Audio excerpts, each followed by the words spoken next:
Albert Einstein once said, everybody's a genius, but if you judge a fish by its ability to climb a tree, it will live its whole life believing that it is stupid.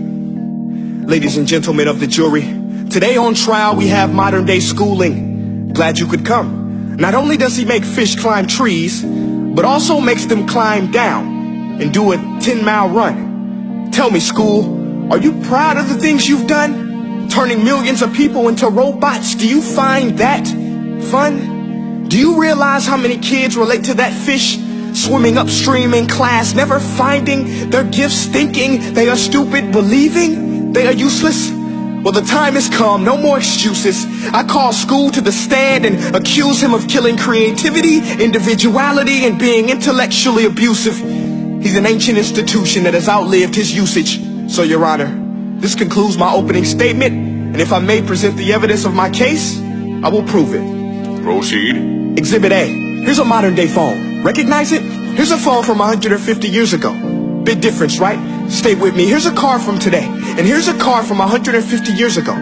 Big difference, right? Well, get this. Here's a classroom of today, and here's a class we used 150 years ago. Now, ain't that a shame? In literally more than a century, nothing has changed. Yet you claim to prepare students for the future? But with evidence like that, I must ask, do you prepare students for the future or the past? I did a background check on you and let the record show that you were made to train people to work in factories, which explains why you put students in straight rows, nice and neat, tell them sit still, raise your hand if you want to speak, give them a short break to eat, and for 8 hours a day tell them what to think. Oh, and make them compete to get an A letter which determines product quality, hence grade A of meat. I get it. Back then, times were different. We all have a past. I myself am no Gandhi. But today, we don't need to make robot zombies. The world has progressed. And now we need people who think creatively, innovatively, critically, independently, with the ability to connect. See, every scientist will tell you that no two brains are the same.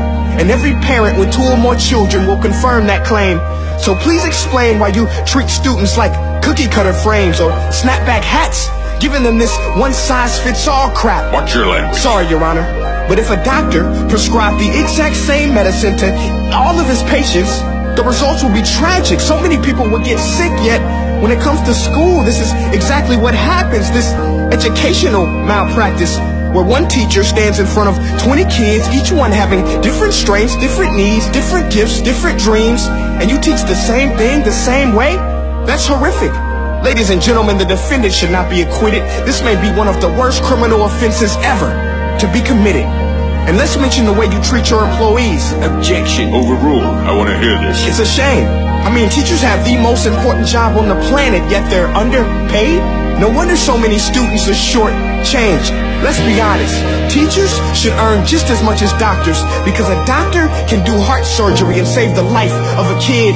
But a great teacher can reach the heart of that kid and allow him to truly live. See, teachers are heroes that often get blamed, but they're not the problem. They work in a system without many options or rights.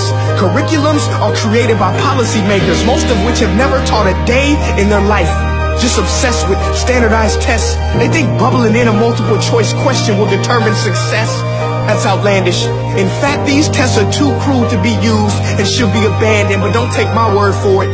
Take Frederick J. Kelly, the man who invented standardized testing, who said, and I quote, "These tests are too cruel to be used and should be abandoned." Ladies and gentlemen of the jury, if we continue down this road, the results will be lethal. I don't have much faith in school, but I do have faith in people. And if we can customize healthcare, cars, and Facebook pages, then it is our duty to do the same for education, to upgrade it, change it, do away with school spirit, because that's useless. Unless we're working to bring the spirit out of each and every student, that should be our task. No more Common Core. Instead, let's reach the core of every heart in every class. Sure, math is important, but no more than art or dance. Let's give every gift an equal chance. I know this sounds like a dream, but countries like Finland are doing impressive things. They have shorter school days. Teachers make a decent wage. Homework is non-existent, and they focus on collaboration instead of competition. But here's the kicker, boys and girls.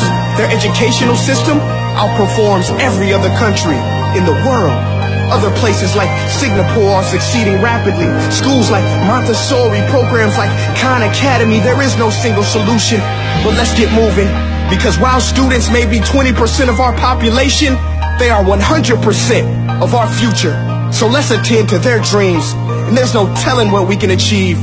This is a world in which I believe, a world where fish are no longer forced to climb trees. I rest my case.